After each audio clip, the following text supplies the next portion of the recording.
Où la destruction de l'influence française va-t-elle s'arrêter sous Emmanuel Macron? Notre éviction du Niger n'est qu'un nouvel épisode de la pitoyable débandade de notre politique étrangère.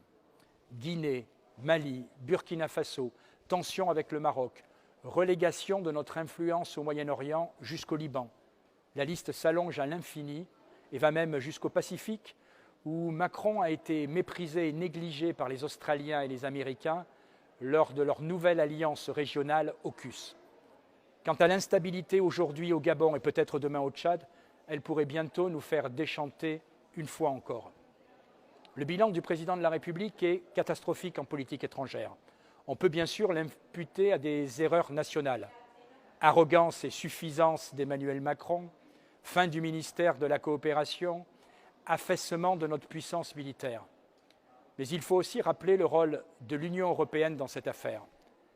La France est systématiquement obligée de se coordonner avec les 26 autres États membres en matière d'affaires étrangères et elle est obligée de faire face, depuis l'élargissement de 2004, à de nombreux pays qui considèrent que notre investissement en Afrique, au Moyen-Orient et ailleurs dans le monde est superflu, voire nocif.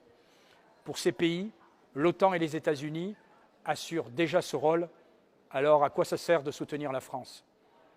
Le soutien à minima de l'Union européenne et de ses États membres à l'action de la France à travers l'opération Barkhane a été particulièrement révélateur, obligeant nos ministres de la Défense à mendier une aide plus importante, une aide qui n'arriva jamais. Aujourd'hui, alors que les États membres et l'Union européenne ont déjà déboursé plus de 70 milliards d'euros pour l'Ukraine depuis le début de la guerre, nous voyons par contre que les fonds pour simplement assurer le maintien de la présence française en Afrique manquent désespérément.